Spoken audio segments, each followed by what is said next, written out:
DG Stéphane oh.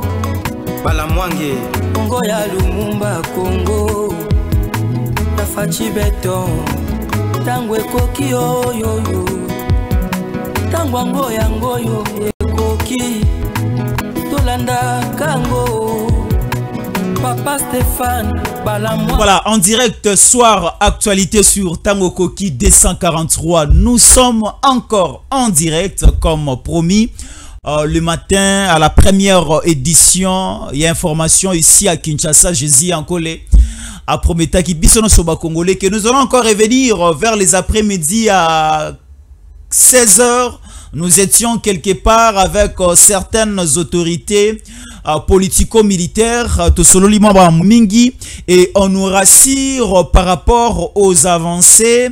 Et on nous dit il faut que tu calmer la tension des Congolais parce que dans le jour ou encore aux heures qui arrivent, nous allons totalement triompher la victoire du côté de la République démocratique du Congo. Une émission de bonnes nouvelles. La situation au niveau de la ville de Bukavu, et nous vous rassurons et nous vous confirmons de l'entrée triomphale de Wazalendo au niveau de la ville de Bukavu. Mais il y a un petit bémol que nous allons essayer d'exploiter tout au long de cette émission. Wazalendo bakoti na bango. Même ça c'est Sili, Mindu Kezobeta Susute, et ils sont dans un affrontement sur place au niveau. Il y a Bukavu et on nous dit il y a un certain officier général, on ne sait pas, et il faut te fonder le po bakonzi. Alingi ko pesa ba wazalendo mindu kite massa cité. Alingi ko ravitaye ba wazalendo te. Déjà nous étions prêts à venir ici en direct. Ce qui a même causé le retard de la diffusion de cette émission, c'est par rapport à ces petits échecs. Oyo est arrivé que ba wazalendo bazalaki sur ba munition te pour essayer un peu d'attaquer les camps Sayo. Au niveau, il y a Bukavu parce que déjà les hauts cadres et cadres, il y a un 23 Bazali à Kobima déjà au niveau, il y a Bukavu. Alors, ici on nous dit il y a dislocation, il y a divorce entre Nanga et les M23. Guerre dans l'est de la République démocratique du Congo. Nanga a accepté et a félicité le président angolais d'avoir organisé cette discussion, ces négociations entre Kinshasa et les révolutionnaires M23. Mais ici, il faut faire une petite différence entre M23 et AFC. Aujourd'hui, Nanga prend la parole comme président responsable et coordonnateur du de l'AFC. Mais toi M23 bakomi ko nier Nanga. Bakomi ko dénigrer Nanga. Babi que nous tokende lisu Angola te parce que Nanga n'engage pas les M23. Si Nanga accepte de partir en Angola accueillir Moko. Biso M23 tokete parce que ba sanctionné ba au cadre na biso na Union européenne. Tellement que Nanga avait déjà félicité le président angolais que Doza Oya ba sanctionné au niveau M23 et la mort de Nanga c'est déjà à quelques mètres. Hein? Je ne sais pas si je serai le premier journaliste à lire les communiqués nécrologiques annonçant la mort de Nanga ou encore quoi. Dans cette émission, vous allez écouter plusieurs choses.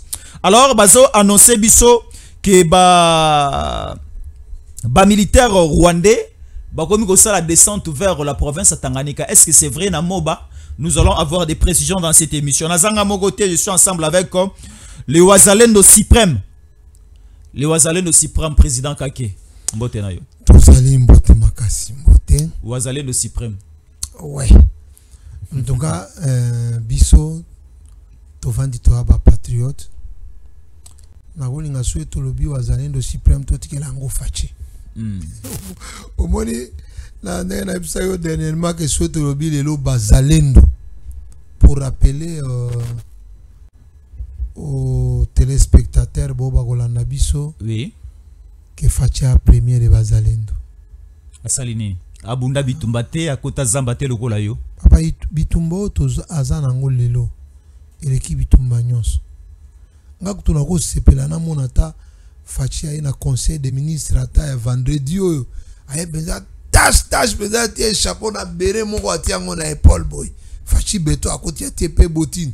Ndenge Zelensky ayaka et ndenge aussi. Ouais, bah mon conseiller armé ça président de la République. Bien sûr que oui. Donc ça pas une fatia ko célèbre sur spectacle la beauté. Donc abimira to moi mais ça y béret rouge. Est-ce que mibe ko pekisi yango te constitution pekisi te? Ko pekisa yango ndeni. Toi na bitumba. Aola tango. Awo singa pe autorisation aola tango kana sinda. Awo son autorisation pa moko. Alati pesa teni pensa atepe teni yo mona te Kabila alati teni avant abima officiellement alati teni avant abima c'est chef de l'état dans la chemise n'est vert pendant teni pe ba commune à Jikaka alors si vous faites alati yango problème ezapi et ce que ça donc yako la ta teni e koza pesa neti o ya armée te meza teni je soutiens les FARDC yemo alati yango. Alors nous sommes déjà le soir. Lelo ezalaki mokolo yo falaki masolo e banda toza déjà ba grande ligne ya masolo nenge osalama na Luanda na Angola. Alors déjà c'est du gâchis, c'est un pari raté. Alors aujourd'hui la situation soir par rapport il y a négociation entre Kinshasa na ba M23 ça a totalement raté suite ezake l'Union européenne est sanctionnée les grandes têtes il y a M23 entre autres Erasto Bahati waza gouverneur au niveau Erasto Bahati gouverneur au niveau ya Goma qui est une ville mais bâtie gouverneur. Et dans la liste est longue, aussi le nom de Bertrand Bissimois, le grande figure, il y a M23 va sanctionner Bango et c'est pour cela M23 et c'est désolidarisé na AFC Babi Bako assister na processus il y a Luanda. Alors mais la partie congolaise est sur place, basolo linini et quelle sera l'évolution et lobby na biso uzande nini. Oui, ba sanction là tant qu'on a venu kango lobby na ce qui fort. Na ce qui fort bo eza déranger moko oyo banda nani ba mopepe oyo tsunami oyo fachi beto egodi. Akomi kimia zolo bate. C'est la sanction ça va plan mindelete que toi embrier bango balingi ba bongisa. Toi ça peut aussi être le plan de blanc. Mon conseiller armé ougandaise. Moi na Museveni. Oui. Ezaka muke ba militaire nyoso bo se retirer na Goma. Ba espace so boza na ngo biso tozo ya to benga na bango. Banda tsunami eye. Ata message ka ko ba papa bonjour na tweet na e. Ezo le gars sauté. Kimia neti nyawe kota kina mai. Uganda pazo banga sanction. Na lobby te na mwana oyo petwa bando sa ba Twitter no biso to ko kizwa kuna bunya eto biso to oye ba teke Bunagana po ba kota Bunagana petwa nande afongola la porte. Bunagana ezande na frontière na Uganda, eza na frontière na Rwanda te. Yem to afongola la porte.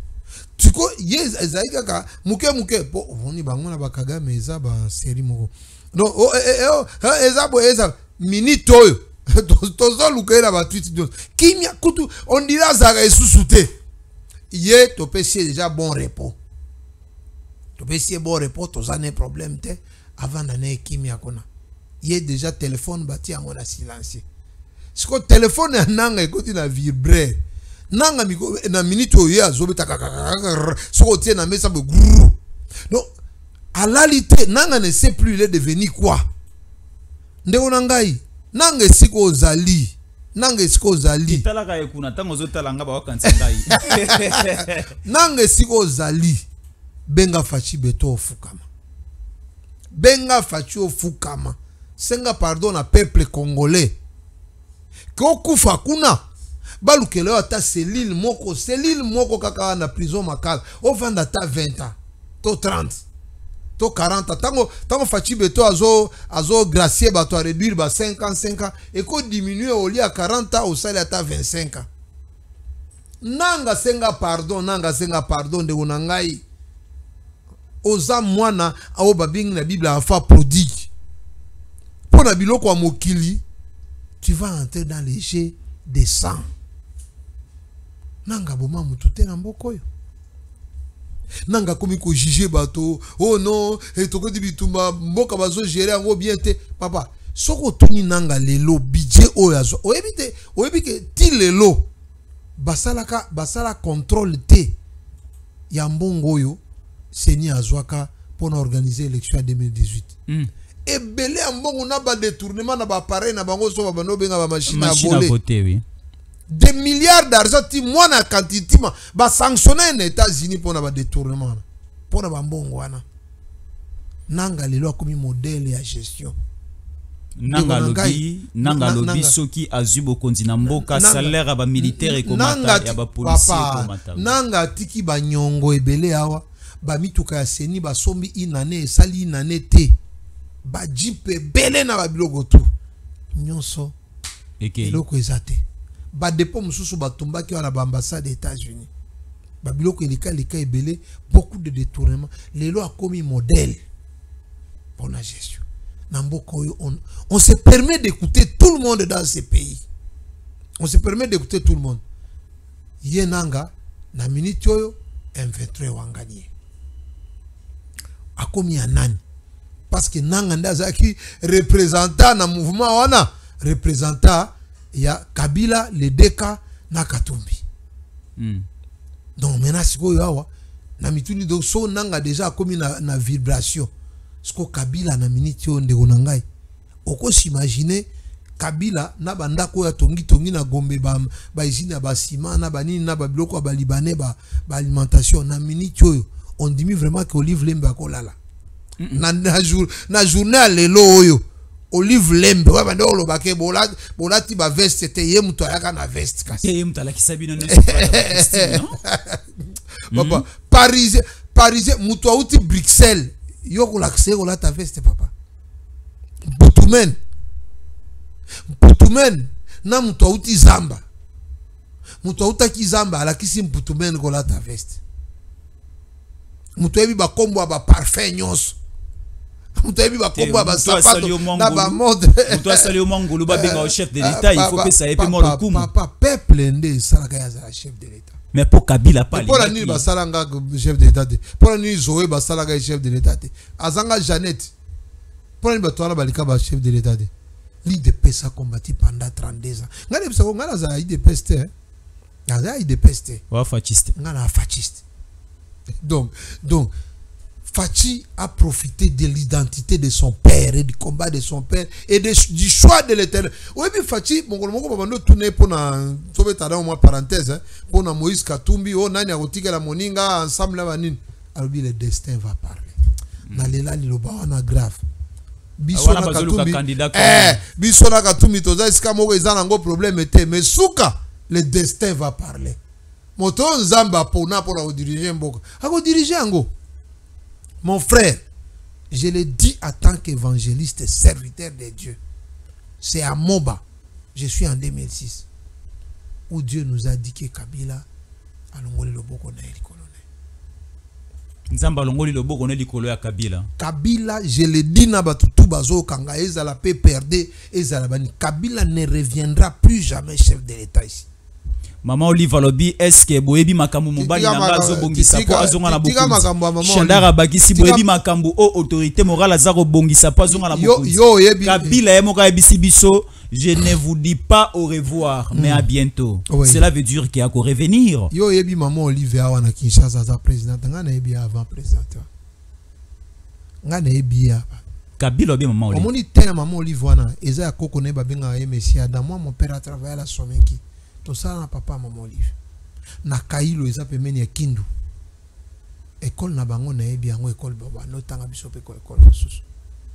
Tika histoire wana papa oya ko memanga te. Omoni yo memanga na ba question mususu e ko memanga awa e créelenga ba. Bomo soki oyebi tata oyebi bande kwa Olive. C'est la eza ba histoire mususu ko bimisa awa oyo yo oyebi te oyo yo. Eza lokola Kagame alobi azana histoire à Félix aki vendre ba pizza. Ndenge yo posa na histoire Maman Olive. Il a Kindu.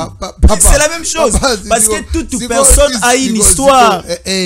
Sikoyo ezala ba histoire mususu oyo biso to vivra o ba passer na biso o to golinga suba bimisa lelo te. Oui, parce que nous tozo se présenter. Tant mususu ba to mususu balala na ba système na banani.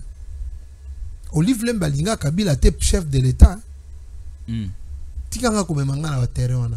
Alors Donc on va débat ma vie privée et ça a bien été pour la biso basali anzambe.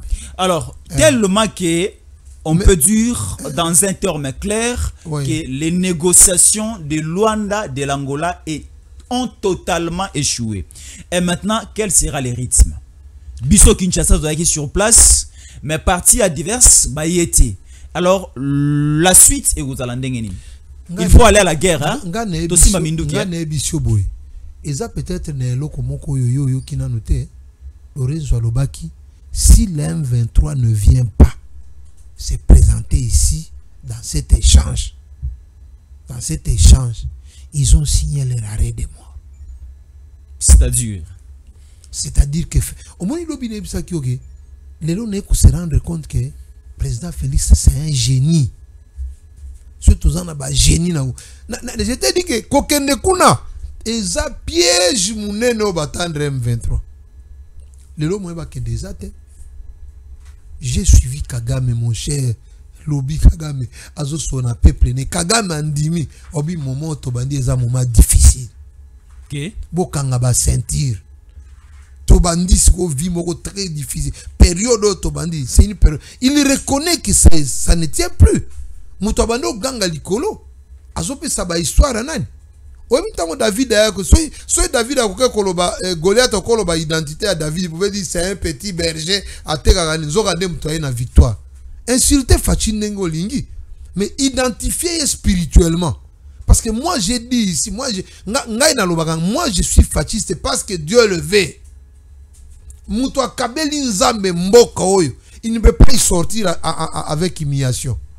Muto kabeli nzambe mboka oyo, il n'y sortira pas avec humiliation. Fachi sortira dans ces sièges-là du pouvoir avec honneur. Parce qu'il a honoré Dieu. Bible lobby que celui qui honore Dieu, Dieu l'honore. Et là, quand on a dans le stade de martyrs, mais c'est là le fondement du pouvoir de Fachi. C'est le chef de l'État, le seul au monde. La nanga, il est seul au monde, président Moko na monde. Oh, à Fukami, pasteur Babondeli. Même aux États-Unis, pasteur président Vandana Kiti, va y avoir maboko na mutu na maboko na nani. Mais Fachi avant na tapi à Fukami, a obi bobonde la ponangai. Qu'est-ce qu'on a pouvoir wana? Qu'est-ce qu'on a pouvoir? Ba erreur na mususu Jésus jugera ça au ciel. Mais pour na règne na pouvoir na e, eza pouvoir oyo et comment minamboka. Fachi a vandi président na stade de martyrs obi nzambe ba masumu ya ba fayulu nyoso ba masumu ya ba nanga ba masumu ya ba nyoso na memi na ye nango na trône na yo ba kabilo na ba Moïse Katumbi fallait ba respecter Fachi sa mema masumu na yo na ngai. Donc Fachi a mema kilo ya masumu ya ba congolais nyoso obi nzambe limbisa biso ba congolais. Nous sommes partis dans l'idolâtrie. Le pouvoir de Fachi Béton, c'est le pouvoir de 2 Chroniques 7-14. Si le peuple sur qui est invoqué mon nom s'humilie et cherche ma face, je les guérirai. Donc, quel mal on a fait? Beaucoup l'ont fait. Alors, l'homme n'est pas que victoire à Fachi, c'est signé aujourd'hui. C'est signé aujourd'hui. Le mardi. Et Sili bitumbe Sili bitumbe Sili nde na mo baba ebisi biso na Tanganyika ba koti kuna tika biloko ba réseaux sociaux toujours occupé mais comment expliquer papa oyebi ke yo yeba te Kabila zai soutenir na ba Louis Michel bien sûr oyebi te pouvoir à Belgique ezala pouvoir ezaki ba pouvoir à Louis Michel ce sont des grands décideurs sur le pouvoir belge oyo ki te ke Belgique ba soigner na nani na Kigali. Lelo Kagame lobi ke ba bengana ambassadeur akobi kutu loka ba bengana na ba Belge nyonso baza kuna. Po Belgique lobi ke ba limite ya Congo eza nenga na bino kutu Congo mambele kutu ya Congo nde toko luka kuna pa na bino. Les Congolais ne vous doivent rien en termes de terre. Et loko Kagame luki e kozana ba conséquences likola Rwanda. Yo yebakate que Belgique wana Bruxelles ndeze la capitale ya Union européenne. Oui. Oh, na bampungu, na balini nyoso za okalisiki bapolaka kai Bruxelles pamba boy. Ah papa, ngane ebiso ke match esili. Oyebi na film nyoso, na ba film nyoso. De bande nde akufaka ya suka. De bande akufaka ava film ava suka film te. awa sikoyo liwa ya debande sikoyo bande liwa ya debande bandi omoni na période oyo toza na bitumba tuna d'ailleurs oza journaliste oyebi tu sais combien de fois Paul Kagame a changé le pouvoir militaire au Rwanda bon officier combien a tient na ba retraite ba combien oyo a changé ba oyo a modifié il est plus stable azoye bate o nini nani o nani nani donc tozongi kuna na biso mon cher na minute divorce et koti entre M23 na alliance oya masumu alliance ya masumu ya nanga donc divorce et koti il ne parle plus le même langage dans notre état M23 na Kagame bazolo le même langage ba comme na langage ya tour de Babel mutula mtu azolo ba langue na ye o ngai toke de dialogue o toke de concert o mo mboka la biso pe ezwa ba kombo tout ya kosolola ezwa ba kombo ya dialogue ezwa ba kombo ya ba concertation ezwa ba kombo ya consultation o mususu ko bi négociation to tikali siko ka tolo ba kaka nyonso eza échange parce que nyonso ezaka ba kombo ne échange ka ezaka dialogue nyonso eza dialogue pour ba changer ka ba terme ba distraire ba congolais comme ya tout ça mais na moment oyo etikali Kagame abenga fachi est-ce que ba M23 bazana raison te o ba oti ko lancer ya koloba ke lokola bo condamner ba cadre na biso lokola bo condamner ba au cadre na biso ce n'est plus important ya ko participer na ba assise ya Luanda parce que bo sanctionner biso est à ce niveau là oza ko pesa raison te na ba M23 ya ko boya ko ya parce que bo sanctionner bango do biso toza ba nyama donc bango tango ba bomaka biso moi je t'ai dit que moi j'ai perdu 3 membres de ma famille à Goma. Je connais bien. Donc biso toza banyama bango bazwa kaminduki babo magabato babo magabato ba pied oyebi soko solaka na nanga yoko sola na ete mais akolanda biso ye mtu azoprone bonne gouvernance ba machine tout o fachi atia pour la construction ya route ya Bukavu Uvira nyonso ba memi na Rwanda to ba ibi ba coffre fort na Goma kuna ba memi na Robank ba memi na Robank ba memi oyo soki ya nini oyo obabenga nini oyo ba foyer ki nani ki tire so ba nini ba memi ba banani tout ça mituka ba ibi ali sécurité. Moi je me demande même comment ils vont dédouaner ça. Pour dédouaner ngona nini ki moibi moko ezole kakuna nanga soki alobi makambo ya ki moibi donc nanga azo accepter bazwa biloko na Goma bazwa na Bukavu bakatisa nango bakena ngo na Rwanda. Oui, nanga accepte cela. Oui, Kabila aussi accepte. Même na minute oh na Moïse Katumbi ozotike pona nini.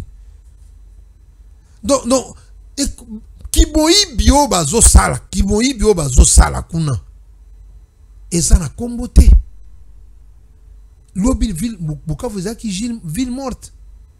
Pona nini balobi bandeko na biso bino bolobaki ke boyeli biso kimia bino nde boye fachi aza mabe bino boye na kimia mais depuis bozao chaque jour 13 morts 12 morts 14 morts chaque jour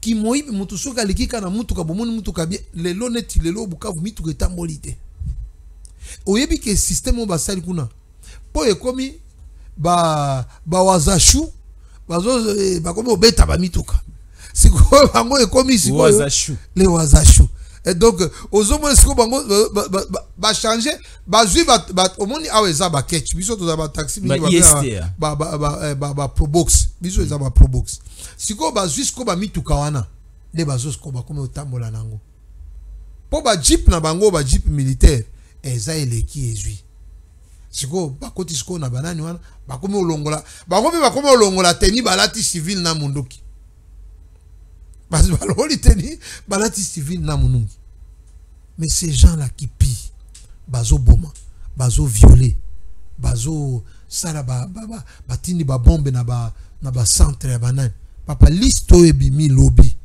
ngai so communauté internationale koyoka ngai na CPI wana eza liste ya liboso ya mibale il faut bâtir to commenter na ba 120 personnes boy to taba 315 yo ozo acclamer ici la victoire de Fachi Alongi Bitumba parce que simplement il y a eu des sanctions ils ont tombé sur les épaules, il y a Kagame, il y a Rwanda, il y a Bakasik, il y a Bakadra M23 et AFC, mais sur terrain la population congolaise est constatée dans nos victoires oyoyo zali ko ovationné parce que jusque là nous sommes toujours occupés. Mais Bible lobby, vous avez des yeux mais qui ne voient pas. Mais Monisa Bisoka cité. Même à Jésus akutana na Bartimée. Jésus akutana kina Bartimée abwa kiso ina potopota tche na miso kende ko sokola moni. Ngana lobby net na minute oyo. Na minute oyo. Résultat et sanction. Non, résultat et sanction. Yango esali ke Kagame akomo loba neti mutu abeli. Résultat et sanction. Yango esali ke baye lelote. Na raconte na baninga. Bango nanga bando le la télévision. Oh non, Félix Sekedi il attend combien de morts pour andi ma dialogue. Le Félix Sekedi alobi boya na dialogue. Ba kimi yango. Et là on souba lobi ke bino ba M23 na ba alliance alliance aliwa. Donc ceux qui boye na dialogue, boya te na demande à Rwanda. Venez avec votre pire cahier de charges kaka ya bino. Cahier de charges le quoi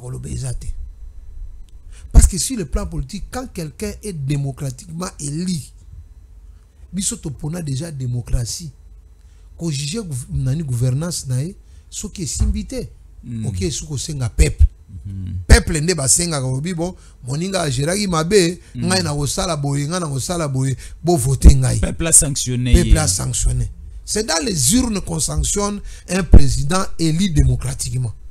On ne sanctionne pas un président élu démocratiquement avec les armes, en tuant le même peuple, la même population que tu veux demander le pouvoir. Le bilo Kohana et Sili. Ndegonangai, zonga kana ba vidéo, ba émission tout ça là. Moi je te dis que ça c'est la dernière guerre du Rwanda. Oh guerre oh. Mabe kutu beaucoup mon zongi pe kigal. C'est la fin de l'histoire. Naïb sako que na mandat spirituel Kagame a 30 ans. A 25 ans. Depuis 94 aza président na Rwanda. Oui, aza 30 ans. Na 30 ans na ewana et Sili. Aza faible parce qu'il n'a plus de soutien spirituel. Donc à Kokoye à n'importe comment. Fachi est venu au bon moment. Fachi est venu au bon moment. Aza sous la pouvoir te. Il va tomber gratuitement lui seul. Et puis ba Rwandais, tant oiseau ça ba Rwandais lobi que bon moni ki bo serrer ceinture. Aux assure que Rwanda pas gondimaka serrer ceinture. Et on nous dit aussi au niveau du Rwanda, Kagame a son crédibilité au niveau à Rwanda. Kagame a bénéficié lui sous na confiance ya ba rwandaise. Na ba Rwandais beaucoup de Rwandais ba komiko haïr Kagame. Donc so lobby des gens comme ko ça peuple na yo serrer les ceintures, peuple moni qui comme on kwa mapona yo. La suite il y a moyen que le président de la République a solo la na Rwanda tout vivre bien. Tout ça dans le Congo Brazza. Tout vivre bien. Mais dans Babylone quoi boyité. Nous pensons et nous demandons au peuple congolais. Mututu aza congolais. Tozolo bango na zolo ba chaque jour. On ne peut pas abandonner le choix de votre pays pour le choix de la rébellion ou pour soutenir un président étranger qui veut faire la balkanisation dans votre pays ou détruire votre pays. Les voyages du président Félix Antoine Tshisekedi aujourd'hui ont payé. Le président de la République a voyagé. Bisoto yebike. Voyage ils ont foutu. Si on a 40 voyages, à Gobakse sous 3. C'est pour l'intérêt du peuple congolais. Un plan de la mort qui a été fabriqué dans les usines américaines, en Angleterre et en France et par-ci, par-là, en Afrique du Sud, dans tout ça, pendant plus de 30 ans, en 6 ans, Félix Tshisekedi Abimi Siago. Compro et Salama, depuis mon na bureau ya Mobutu, na banani o yazaka directeur de cabinet na ye nani oyo Lunda Bulolo. Oyo ya iju ya je vais me Bisingimana. Bisingimana oui. Ba plan o Salama depuis ba fandi ba plus de 30 ans bazo sala ba plan na bazo ko tana ba laboratoire bazo créer ba relation en moins de 6 ans. Félix Tshisekedi Abimi Siago. Le président Félix Tshisekedi arrive à convaincre au monde entier de savoir le vrai problème du Congo. Les États-Unis, les lots. États-Unis, les lots. Et comme au Tinda Batoné, beaucoup ne soit Félix. Oui. Donc, on sentit que président Félix, tant qu'on a le bac à Zaïro, c'est le moment de le confirmer. Très bien.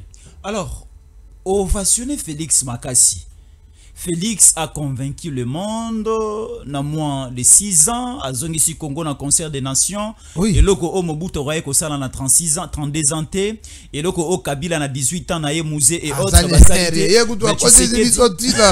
Tu sais qu'il est arrivé quand même à niveau à Rosala o Yasali o Congo Moni. Mais comment expliquer aujourd'hui biso toza obele ko sala confiance à la communauté internationale, tu as commis ça la bisomoko confiance pour te mise en charge sur le domaine sécuritaire yambo cannabis. Parce que aujourd'hui, ça a été annoncé. Bawazale ne va fournir ba effort. Arrivé à la porte à l'entrée de Bukavu, il y a plus de munitions. Bawazale ne moyen pas bundezate. Et aujourd'hui, nous continuons à pleurer. Et nous continuons aujourd'hui à voir la ville de Bukavu de loin. Suite, il y a manque, il y a des munitions. Bawazale no bazar ravitaillé. Alors là, c'est une victoire. Moi, je pense que je peux encourager d'abord ceux qui sont au front, les Bazalendo qui sont là-bas, Naba FRDC, Moussou Bazan front. J'ai dit au Ouazachou, prenez votre courage. Vous avez le soutien du président de la République. Le Ouazachou au Bazaki, n'a moi souci mouké, Bazay axe mon. Ils ont 4 axes. La situation sur terrain, oui. Ils ont 4 axes mon condé, maman souci mouké, c'est parce que ils étaient arrivés à la place où Babengi Nyantende. Et pas y a ministre Claude Nyarugabo. Nyarugabo. C'est différent na Nyarugabo na Nyamugabo. Yeah. Bakoma kiwana ndeska bazotonga stade ya Bukavu. Bon, basali moi rekil muke toki ki ba camion ebele ezoleka na Kojefar, ba camion ebele ezota ngambo kuna, ezoya na ba militaire à renfort, baya na bango. Et je pense que notre armée va s'organiser pour paper sa bango matériel oyo ya ko récupérer Bukavu dans les 72 heures. Je ne pense pas moi là que 72 heures après, nous allons parler d'un Bukavu entre les mains. Il y a Rwandais. Mais Rwandais va déjà informé na arrivé à Bawazalendo comme un peu difficile parce que ça allait être mieux. Bawazalendo na vitesse au bazalaki nango ba kota ba pénétrer directement au niveau de la ville ya Bukavu. Oyebi Bawazachou ngana zomona neti bango bazo échapper na biloko ebele. Oyebi ninga babuna ba biloko ba bitumba électronique, tout ça, ba identification électronique bani tout ça. Mais biloko nezo réussir te pas Bawazachou. Donc parce que bango identifier bango te soki ba ye ba beti. Donc c'est ça le principe. Et moi je pense que notre armée est en train de s'organiser pour que va soutenir bango bakende. Et puis dans zolo ba question aussi si babiloko yo nous allons conscientiser l'autorité na biso tout ça la force spéciale moko kaka ya Bawazachou. Oh président force spéciale, il y a président de la République, il y a Bawazalendo, président de Bawazalendo ba fasciste bango yo mekito fongoli bango. Donc na ba kan difficile bango ba banda ka bo vanda ka na ba ka de ba moment difficile boy to sopi bango na terrain. To sopi bango ba po ba nani ici. Mais il faut dire aussi que la place militaire est zoya nani. Vous savez que Bukavu c'est la capitale de la résistance.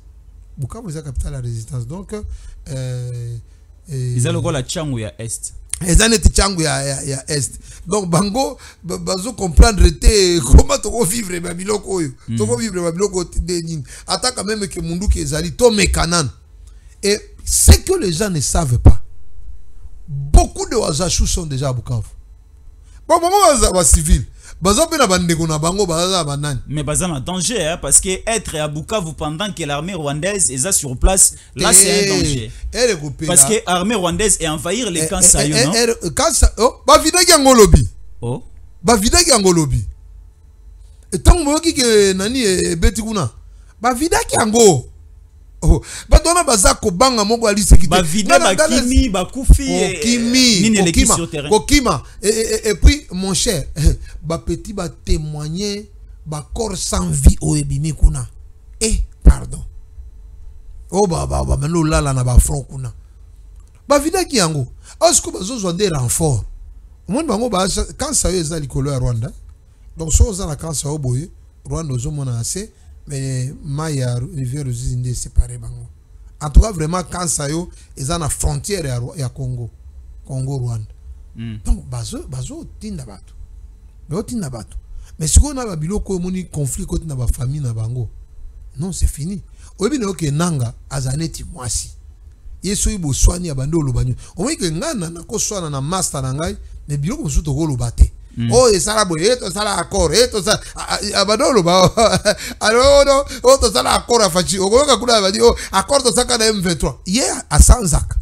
Ya za mutu moko asiporta kata fièvre te. Asiporta kata fièvre te non, yeka kokoyoka kaka bilobele bandia papa. Ngaku to nazo mona ke ba epsenga ku to za en surveillance hein. Nanga. Oui. Ba déplacement na ne sous contrôler. Même appel à téléphone. Nanga, il est présentement où? Toki le loza en Kampala na tête à tête na Joseph Kabila va recevoir bango pa Gaguta Uyeri Museveni, azana Bukavu, azana Goma, azana Kigali. Est-ce qu'un de gona biso wana il va sortir vivant na affaire oyo? Ako bima penza vivant na affaire oyo. Akendo kota kope ya bato. Kope zala ki a été. Biloko yo yagoya kuiba ba richesse ya Congo na banini ezaki kop na été. Mon cher, omoni ba vie otoza na ngwao. Yebige na yo za de dire na histoire a Bible bana Israël na bana Égypte, Aaron za na kopa okotsa bana Israël na Kanate, ezaki kopa Moïse, mais Moïse asuka na nzela koma na terre promise. Aaron a mis bana Israël na Aaron comment kata? Oh comment ça? Josué de Akotaka. Oh Josué, je faisais allusion à Josué. Alors au Kabila était dans les projets, nanga ya koti na katikati et c'est nanga qui va arriver à Kinshasa selon leur projet. Au monique moi na zio siko na matière au italien. Zelanga n'explique. Na longolo na Moïse. Omoni na Bible Aaron azalaki dans nos serviteurs de Moïse.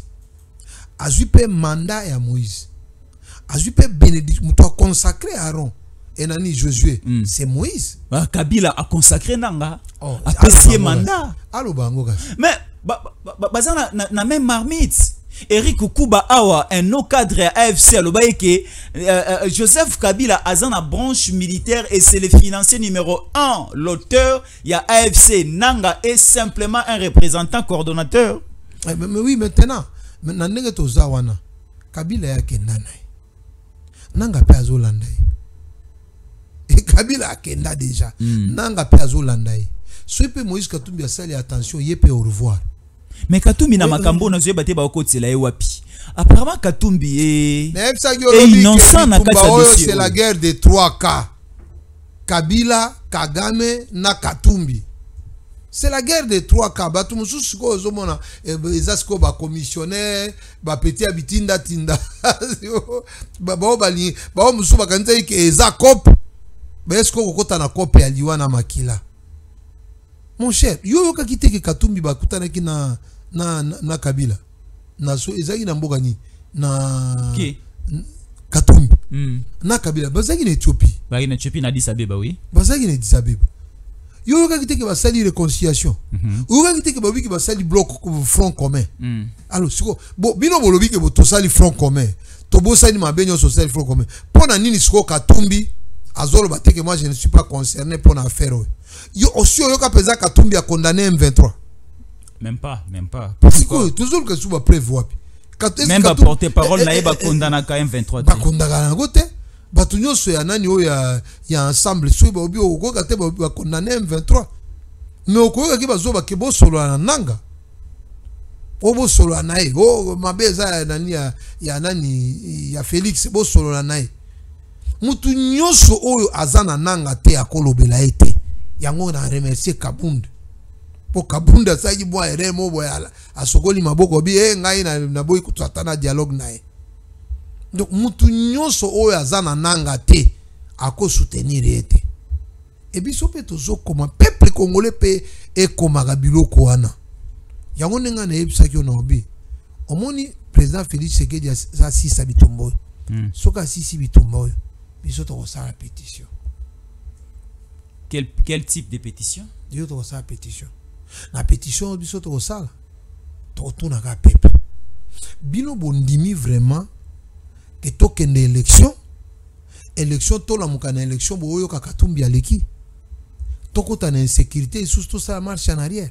Où est le problème si Katumbi est devenu président Namboko? Ah, yo souci to lobi awa ke baza ba allié ya Rwanda. On ne peut pas nous permettre quand même un moment où nous à l'est, ton dit vraiment que mutoaza nani gardien à mboka. To bengana ye, to se permettre au Kenya il na ba toaza na ba mbongo pa baza ba milliardaire wana ba somba bato na seni na nini tout ça baleka. To zonga sous 30 ans sima. Vous nous demandez trop pourquoi comme ça. Non, bilo kwa niko za la matière à réflexion. Nous avons besoin d'avoir un chef de l'État qui est prêt à sécuriser la RDC. Mais basa ko yebisa biso. Identifier déjà moko Félix Tshisekedi. Oui. Soki mususu akoya wana tokoloba. Alors, basa ko yebisa biso ke ba wazalendo au niveau du Grand Sud. Là nous sommes au niveau du Sud Kivu va céder parce que on nous annonce qu'il y aurait la pénétration au niveau des Moba. Là nous sommes déjà au niveau de Tanganyika que ba armée rwandaise commence déjà à entrer, à pénétrer au niveau des Moba. Ba tiki Sud Kivu déjà va conquérir une grande partie. Ba romokota na Tanganyika. Tokoyoka bango na Lualaba, tokoyoka bango na Kasai, tokoyoka bango na Bandundu et subitement le 25 ba komi Kinshasa.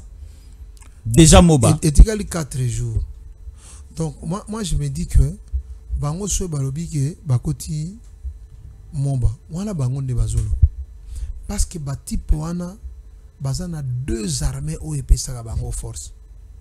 Eza armée numérique na armée sexuelle. Le Rwanda c'est l'un des pays qui est le plus fort sur la planète Terre sur la diplomatie sexuelle. Diplomatie sexuelle à Rwanda et l'équipe a tout. Ah, on est toujours solo là. Mon frère, je n'ai pas vérifié. Na minute yo, na kanisi ke nangaza déjà na moisi à Rwanda. Et il ne peut pas obligé à balayer. Diplomatie sexuelle, o la li pe na e na ndako na e. Mais na mona kananga na bag alliance. Bagate. Ba généraux ebele tozana bango baza RCD, baza pe na basi. A kozwaka bag ne wana ati yango na mouchoir ati na poche. Donc diplomatie sexuelle baza makasi. O siko armée numérique na bango. Eza ba biloko moko oyo basala ka ba bimisa barimer. Oh changu déjà to mona ki ba toneti ba liboma boy bazaleti ba Rwanda. Elmo pesa ka ba na bango. Oui, bazo paniquer la situation. Na stade de Martyrs ba bimi 7. Et c'est un peu pas technique na bango. Il faut faire attention de tomber pas sur ça. Au Québec, aux hommes toi, ça vrai liboma, beaucoup me soupçonner bobeti pamba.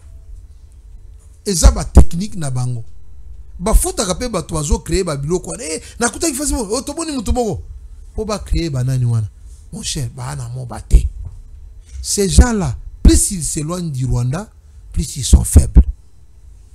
Parce que leur force est à la sous baza pe meni Rwanda en cas de problème. Le Rwandais intervient. En cas de difficulté, le Rwandais intervient. Mais si vous avez si c'est na bango kuna, nana sauver. Bon, ça la soutenir par Obaza sur Bukavu, non? Te mo bana Bukavu za musika makasi. Parce que pour comme moba, il faut dans nos kota Uvira, au leki Uvira, il faut kota Fizi okoti Tanganyika. So koti Tanganyika kuna oleki Kabinda oleki okomi na titi okeneti Kalemi. Après Kalemi obandi banzela mai wana ti moba obeti moba 1 moba 2 oleki Tembwe banin tout ça. Donc c'est comme ça. En tout cas kanizate quand même ke bakomi na moba nana komi mabango kuna Lubumbashi bazaka na babiloko ndenge wana Ah, tu es bien abattu, on est quoi dérangé. Est-ce que le Ouazalendo au niveau du site, Bazar Ebisabiso Bazar réparti en plusieurs branches? Nous voyons le Ouazalendo avec les Fokamaïk du côté de Walungu. Nous avons le Ouazalendo Moussou avec Yakutumba. Bazar Moa Ebele na Bao Basali bloc à l'entrée à Bukavu. J'ai dit au Songangai, j'ai dit je viendrai peut-être avec la liste de ata 20 Bazalendo au ténor et au mouvement. To féliciter pe bangwa ba komo payer banaka. Surtout bazo pe sabiso ba image. Je vais faire un effort. Ba o pesa baza sur terrain. Pour ya ba fo bazo boma bango pe. Donc je viendrai quand même avec la liste où il y a tel axe, où il y a tel, où tel et ça boy. To pesa ngo. Mais les lopo na biso eza date moko il faut to bomba na mitu ya ba congolais nyonso. OK. To bomba na mitu ya ba congolais nyonso. Lelo Félix Tshisekedi a joué drapeau à moto. Il y a victoire à Congo. Le 18 mars 2025. Le 18 mars. Donc, au Penza, il y a victoire na biso. Au moni nyoka soki a koufi, a bouger mukila me a koufi. On va appeler le drapeau. Oh. Qu'est-ce qui symbolise le drapeau à moto za koyebisa biso? Aujourd'hui, c'est la date de la chute du M23. La chute du M23, lelo. Et si même attaque ya ko solo la mesa ba ko ya isute.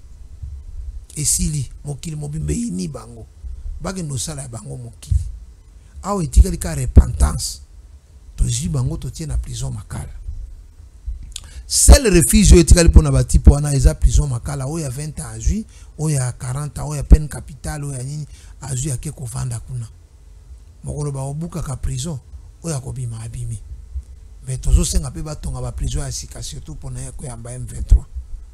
Donc c'est ça la réalité d'aujourd'hui. Et puis nous appelons la population congolaise en général à soutenir le président de la République, Félix Antoine Tshisekedi Tshilombo. Mais j'ajoute à cela que infiltrer au bazar de l'Union sacrée, il faut tout ça faire nettoyage. De l'Union sacrée, on a bien infiltré. Armée n'a bien infiltré parce qu'il y avait mixage et brassage. L'Union sacrée peut mixage et brassage. Bon, non, mais pas comme ça là. Est-ce qu'au niveau de la politique parce que l'Union sacrée on belé ba utaki na yo mona ki vidéo moko ba lobi awa audio moko etambola ki awa maire lobi ki ono vie babando solo la président na 8 personnes et ma solo mbala moko ko me pa mais ba infiltrer. Et ça va infiltrer. Il faut ce que ça là plan moko ya nettoyage. Il y a ba infiltrer au bazan l'Union sacrée. Ba infiltrer au bazan niveau ya armée. Mutu na mutu ko étudier dossier nae. Comme ça to sauver mboka libela. To bandi ko tonga babalabala. To bandi ko tonga banani. Baninga na nga ya IDPS. Na yebisa bino to benga na gisaro nanu te. To diga na gisaro. Gisaro ngasa lini. Oh. Tango ba kuna mveto obi o no banilotiki bazakala Félix Tshisekedi aboma banilotiki oni to bitia isaro mamo ko sali réaction. Obi biso banyamulenge kutu tina gouvernement ngana zao.